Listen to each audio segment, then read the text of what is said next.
Mateus, capítulo 16, vamos começar a leitura no versículo 13. E chegando Jesus às partes de Cesareia de Filipe, interrogou seus discípulos, dizendo: Quem dizem os homens ser o Filho do Homem? E eles disseram: uns João Batista, outros Elias, e outros Jeremias, um dos profetas. Disse-lhes ele: E vós, quem dizeis que eu sou? E Simão Pedro respondendo disse: Tu és o Cristo, o Filho de Deus vivo. E Jesus respondendo disse-lhe: Bem-aventurado és tu, Simão Bar-Jonas, porque tu não revelou a carne e o sangue, mas meu Pai que está no céu. Pois também eu te digo que tu és Pedro, e sobre esta pedra edificarei a minha igreja, e as portas do inferno não prevalecerão contra ela. Observe bem essas palavras do versículo 18. Eu edificarei a minha igreja, e as portas do inferno não prevalecerão contra ela. Eu te darei as chaves do reino dos céus. Tudo o que ligares na terra será ligado nos céus. Tudo o que desligares na terra será desligado nos céus. É só isto que vamos ler. Deus há de abençoar ricamente esta porção da sua palavra. Durante estes dias, eu quero falar sobre a igreja. Não é um assunto novo. Creio que todos aqui já têm ouvido tudo que eu posso dizer a respeito deste assunto. Mas às vezes é necessário ouvirmos de novo aquilo que já temos ouvido, para que não venhamos a esquecer, para que a palavra de Deus esteja sempre presente na nossa mente. A palavra igreja aparece mais de 100 vezes no Novo Testamento. A palavra grega traduzida igreja aparece talvez uns 114 vezes. Deste número elevado de ocorrências, 110 vezes ela refere-se à igreja. Destas 110 ocorrências onde a palavra refere à igreja, podemos dividir em duas partes. Talvez 95 vezes a palavra fala de uma igreja local ou igrejas locais. E em 15 ocasiões, esta palavra fala daquela igreja que é o corpo de Cristo. Com estas poucas palavras que já tenho dito, eu creio que você já notou que esta palavra se emprega no Novo Testamento de duas maneiras. Às vezes, a Bíblia fala da igreja no singular. Esta igreja é o corpo de Cristo. E às vezes, e com muita mais frequência, a Bíblia usa esta palavra para descrever uma igreja numa determinada localidade. Hoje eu gostaria de pensar um pouco na igreja, o corpo de Cristo. A palavra igreja é uma palavra muito usada entre nós, e com toda razão. Mas eu sinto que nos dias em que nós vivemos, é uma palavra mal entendida. Em torno desta palavra há muita confusão. E é por esta razão que eu gostaria de pensar um pouquinho hoje nesta palavra e neste assunto tão importante. O Senhor Jesus Cristo disse nas palavras que acabamos de ler: Eu edificarei a minha igreja. Ele tinha levado os seus discípulos a um lugar chamado Cesareia de Filipos, bem no norte, e naquele lugar onde havia bastante mistura entre judeu e gentio, ele fez a pergunta: o que é que o povo diz ao meu respeito?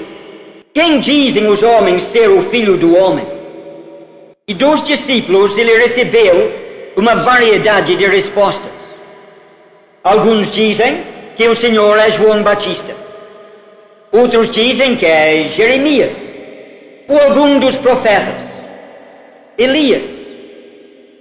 Citaram vários nomes conhecidos, nomes reverenciados, nomes de homens bons, colocando o Senhor Jesus no mesmo nível com os melhores dos homens. Mas deixando estas opiniões de lado, o Senhor voltou aos seus discípulos e perguntou: e vós, quem dizeis que eu sou? Pedro respondeu: tu és o Cristo, o Filho de Deus vivo. Foi o Pai que revelou isto a Pedro, e ele respondeu certo: o Cristo, o Filho de Deus vivo. Mas logo após esta revelação dada pelo Pai a Pedro, o Senhor Jesus Cristo deu outra revelação. Se o Pai revela, o Filho igualmente revela.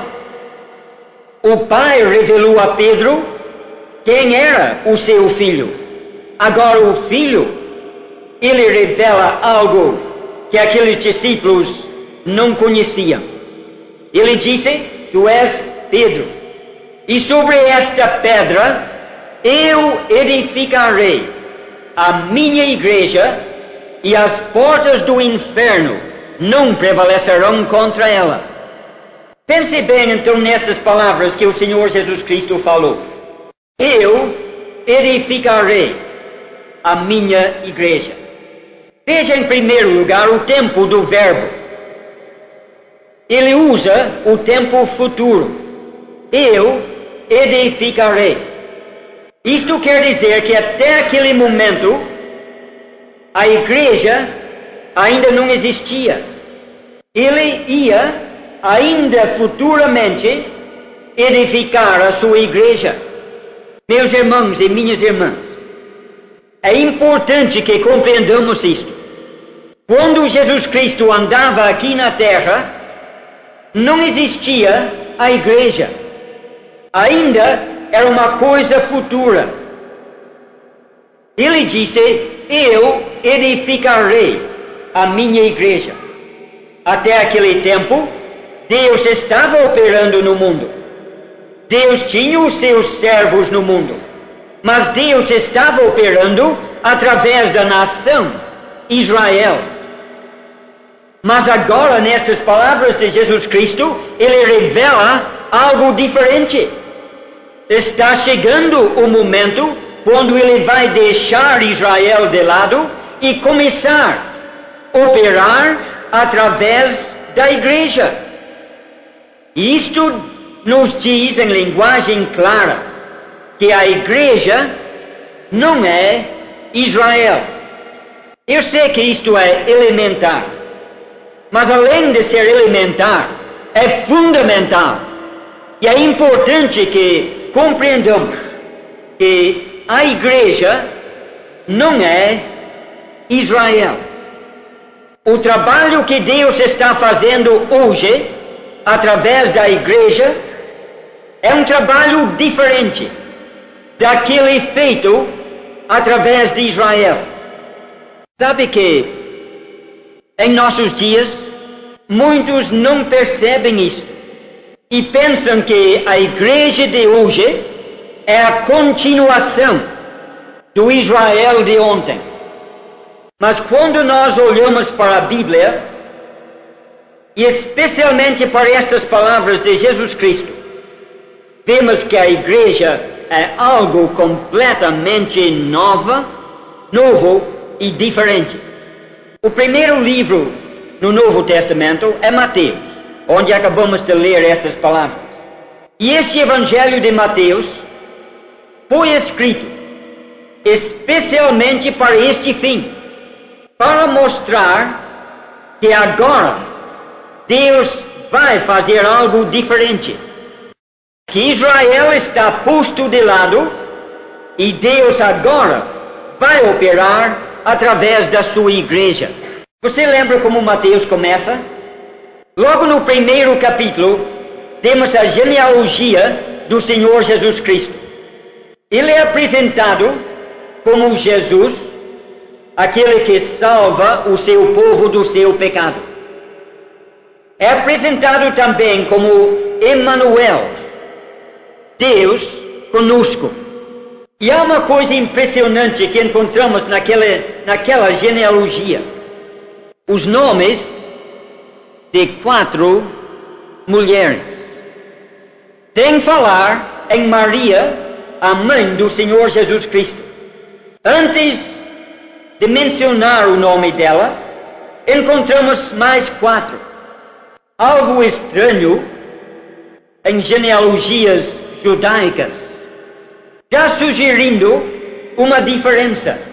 E ainda mais quando percebemos que nestes casos ele cita os nomes de gentias, não judias, mostrando como as gentias foram trazidas de longe e incluídas por Deus na genealogia do seu filho, naquela linhagem através da qual o Filho de Deus viria a este mundo para salvar o seu povo dos seus pecados. Se um israelita lendo o livro de Mateus estranhasse isto no primeiro capítulo, ele teria surpresas maiores ao entrar no segundo capítulo. No segundo capítulo, lemos dos acontecimentos em torno do nascimento de Jesus Cristo. Quando ele nasceu, vieram magos do Oriente para visitá-lo. É verdade que antes que estes magos chegassem, vieram pastores lá de Belém mesmo, mas Mateus não menciona estes pastores judeus. Ele fala apenas dos gentios que vieram do Oriente. E mais, quando estes magos chegaram em Jerusalém, não acharam o menino. Ele não estava em Jerusalém. Foram guiados pela palavra de Deus e pela estrela, guiados até Belém, o Nazaré. Seja em Belém, ou seja em Nazaré, acharam o menino não em Jerusalém, mas longe daquela cidade escolhida, e acharam o menino numa casa, não na casa de Deus, o templo, mas numa casa de família. E entrando naquela casa, o adoraram e ofereceram as suas dádivas, não no templo lá em Jerusalém, mas nesta casa humilde. Ofereceram as suas dádivas a Deus, a Emmanuel. Sabe o que isto quer dizer? Mateus, inspirado pelo Espírito Santo, escrevendo este primeiro livro do Novo Testamento, está escrevendo especialmente para os judeus, não para confirmá-los no judaísmo, mas pelo contrário, para mostrar-lhes que o judaísmo agora está posto de lado e Deus está fazendo algo completamente novo. Ele está escrevendo este livro para o judeu, para tirar o judeu do seu judaísmo. E se você continuar através do livro de Mateus, você poderá notar capítulo após capítulo o que temos mostrado nos capítulos 1 e 2. A mensagem do livro é esta: saiamos, pois, a ele, fora do arraial, levando o seu vitupério. Ele veio para o que era seu, e os seus não o receberam. E os magos vieram de longe, os gentios vieram de longe, e acharam o menino, não no templo, mas lá fora. A igreja não é a continuação do judaísmo, é algo completamente novo. Quando chegamos no capítulo 9 de Mateus, o Senhor Jesus contou uma parábola neste sentido, dizendo que ninguém põe um remendo de pano novo num vestido velho. Senão aquele remendo novo vai rasgar o velho e estraga-se tudo.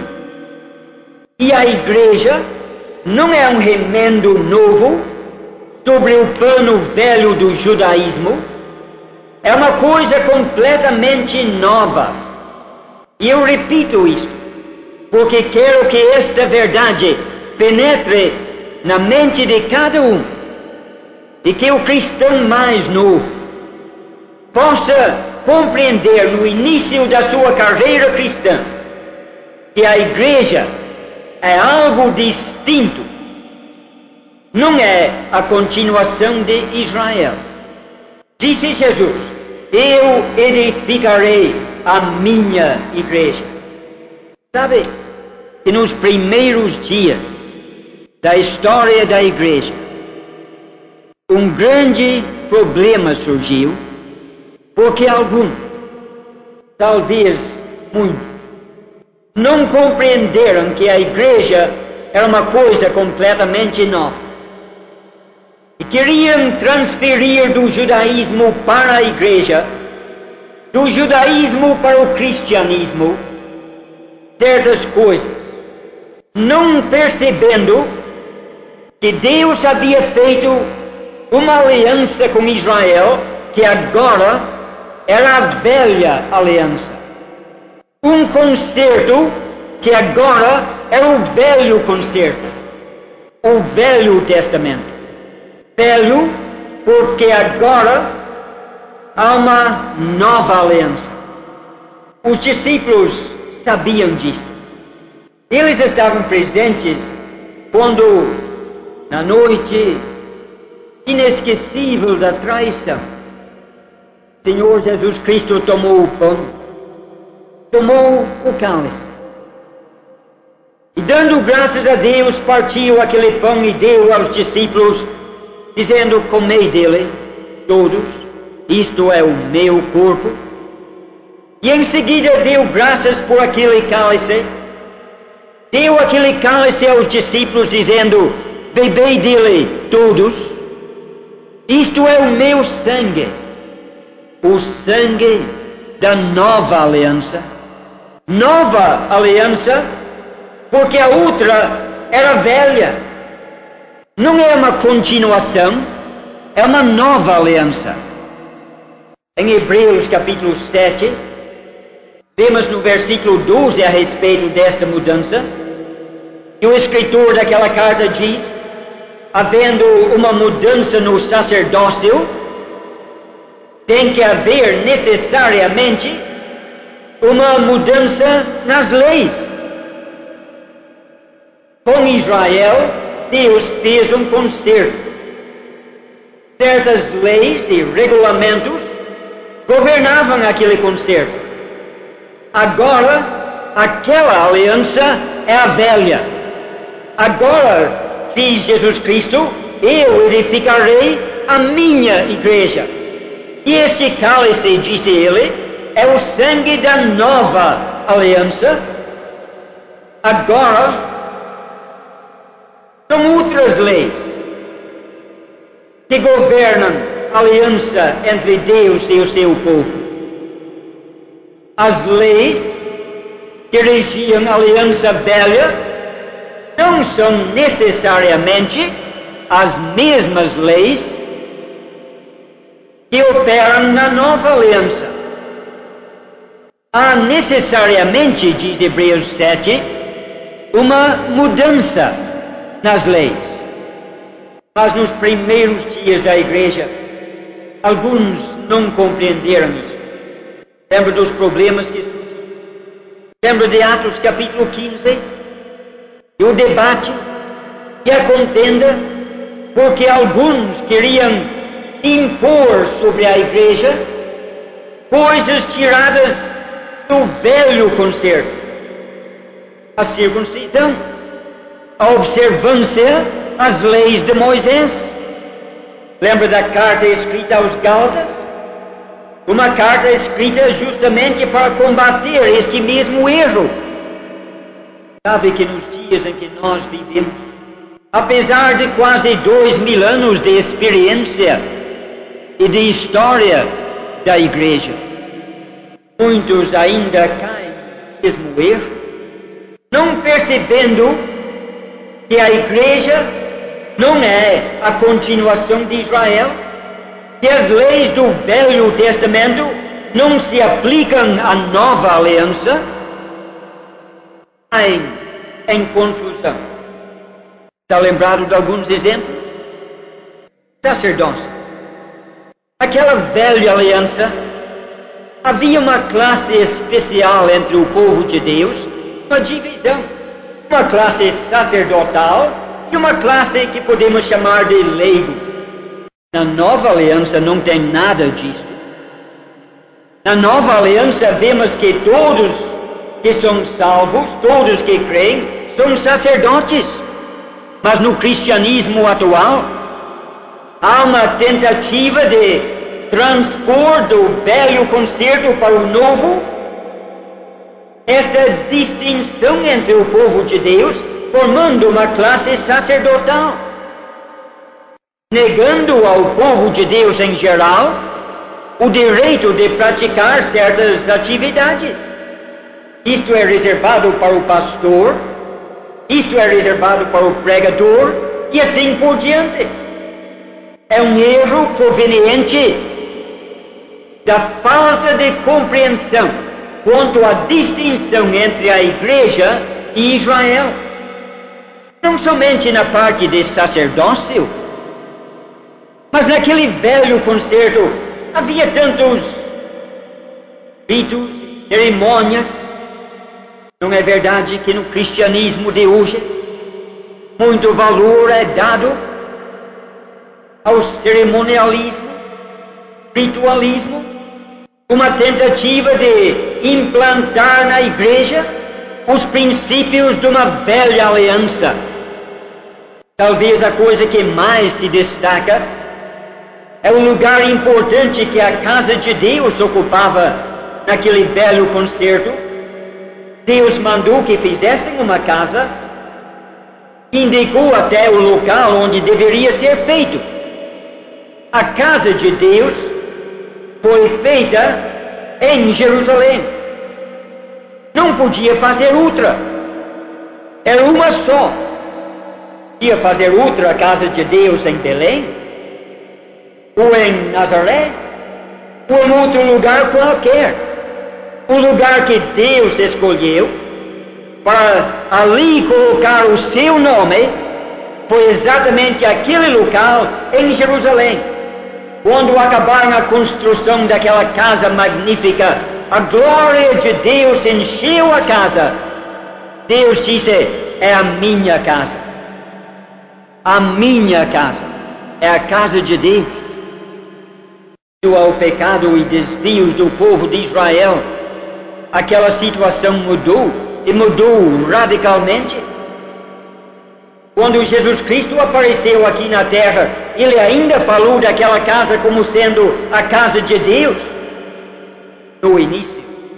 Mas chegou a hora quando Ele disse para aquele povo de Israel: a vossa casa vos ficará deserta. A vossa casa. Mas no novo concerto, a casa de Deus não é uma casa material, é uma casa espiritual. Nós somos a casa de Deus, mas o Altíssimo não habita em casas feitas por mãos de homens. Contudo, no cristianismo de hoje, ainda prevalece a ideia do velho concerto de chamar um prédio de tijolos da casa de Deus. não é a casa de Deus. Talvez você já ouviu algum irmão bem intencionado nas suas orações ao Pai dizer: ó Pai, graças te damos que aqui estamos na tua casa. Mas esta casa não é a casa de Deus. Esta é uma ideia trazida do velho concerto para o novo. E não podemos misturar os dois concertos. A igreja é algo absolutamente nova. E assim podemos continuar falando das coisas do Velho Testamento que o cristianismo quer transpor para o novo. Mas para resumir tudo numa palavra, o que era material, invisível e tangível no Velho Testamento tem dado lugar a algo que é espiritual, invisível muitas vezes, algo que somente Deus pode apreciar. Não temos mais uma classe sacerdotal. Todos nós somos sacerdotes. Não temos mais sacrifícios de animais. Oferecemos sacrifícios espirituais, fruto dos nossos lábios. Não temos mais uma casa material que chamamos de casa de Deus. A casa de Deus agora é feita de pedras vivas. Você pode continuar pensando em muitos detalhes, como por exemplo o uso de instrumentos de música, que tem parte no velho concerto, mas não tem lugar no novo. Temos de compreender que a igreja não é uma continuação do velho concerto, é algo completamente novo. Disse o Senhor Jesus Cristo: eu edificarei a minha igreja. Eu quero que vocês pensem por alguns momentos agora na construção desta igreja. O fundamento é Cristo. Pedro disse: tu és o Cristo, o Filho do Deus vivo. E Jesus Cristo respondeu dizendo: tu és Pedro. Sobre ti, não foi isto que ele disse. Ele disse: tu és Pedro, e sobre esta pedra eu edificarei a minha igreja. Não disse que edificaria sobre Pedro, mas disse para Pedro que edificaria sobre esta pedra. E qual é a pedra? O próprio Pedro nos responde. Pedro escreveu na sua primeira carta, capítulo 2, do versículo 4 até o versículo 8, que esta pedra é Cristo. Uma pedra eleita e preciosa, uma pedra fundamental, uma pedra rejeitada pelos edificadores, mas escolhida por Deus. E esta pedra fundamental é Cristo. Sobre este fundamento edifica-se o quê? Pedro continua dizendo, a sua primeira carta, capítulo 2, versículo 5, vós, isto é, aqueles que nasceram de novo, capítulo 1, aqueles que são como crianças recém-nascidos, capítulo 2, vós, como pedras vivas. Ele acabou de dizer no versículo 4 que Cristo é aquela pedra viva. Agora ele diz: vós, como pedras vivas, vós que agora tem a mesma natureza de Cristo, participantes da natureza divina, vós, como pedras vivas, sois edificados uma casa espiritual. Esta é a igreja que ele está construindo. Ele é o construtor, ele é o proprietário, ele é o fundamento. Nós somos as pedras vivas que ele usa para construir a sua igreja. Para chegar rapidamente a um fim, eu quero que vocês pensem no que ele disse em seguida. Sobre esta pedra edificarei a minha igreja. A minha igreja. Eu queria destacar esta palavra minha. Indica possessão, mas indica muito mais do que possessão. Ele não está dizendo simplesmente que a igreja lhe pertence. Efésios nos revela que esta igreja é o corpo de Cristo. É o seu corpo. Não é apenas algo que lhe pertence, é uma parte dele. É a minha igreja, disse ele. Ele é o cabeça, a igreja é o corpo. Cada pessoa que crê, que é nascida de novo, como já falamos, é uma pedra viva neste edifício. É um membro deste corpo, do qual cabeça é Cristo. É a minha. Ele conclui as suas palavras dizendo que as portas do inferno não prevalecerão contra ela. As portas do inferno não prevalecerão contra ela. Esta igreja é o corpo de Cristo, intimamente ligado a Ele, inseparavelmente ligado a Ele, é consequentemente uma igreja invencível. Alguém poderá derrotar a Cristo? Alguém poderá derrotar o corpo de Cristo? Claro que não. E é por esta razão que podemos dizer que as portas do inferno não prevalecerão contra esta igreja. Porque esta igreja não somente pertence a Cristo, é uma parte inseparável dele. É o seu corpo. Eu acho que isto deve nos animar. Isto deve nos incentivar. Somos salvos pela graça de Deus. Somos membros do seu corpo, ligados a Cristo.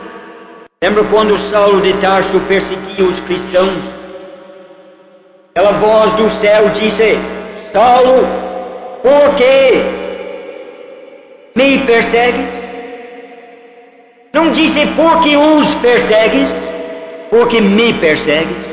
Digo com reverência: cada pedra que atingiu o corpo de Estevão viu a Cristo.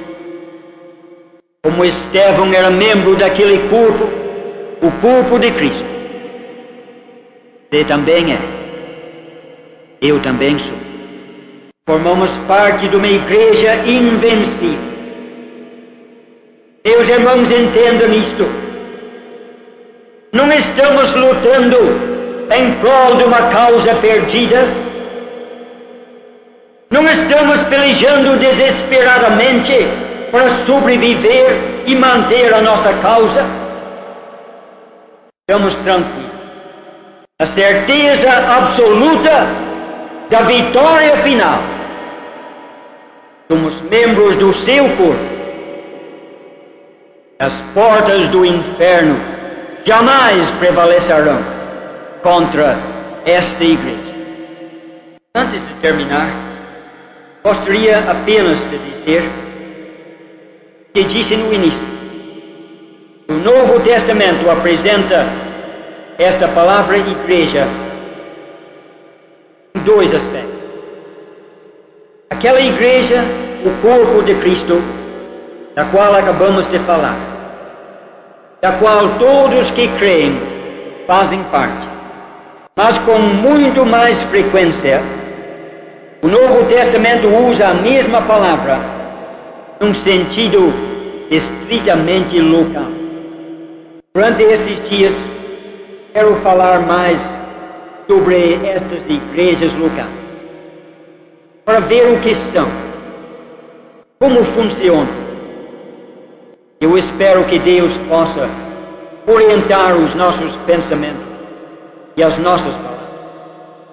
abrir os nossos corações, porque vivemos dias de grande confusão, vivemos dias de grande desvio, princípios da palavra de Deus. Como servos de Deus, é o nosso dever solene e sagrado batalhar pela fé, uma vez por todos, pregue ao céu. Que Deus abençoe a sua palavra aos nossos corações, preparar-nos para considerarmos juntos este assunto tão importante.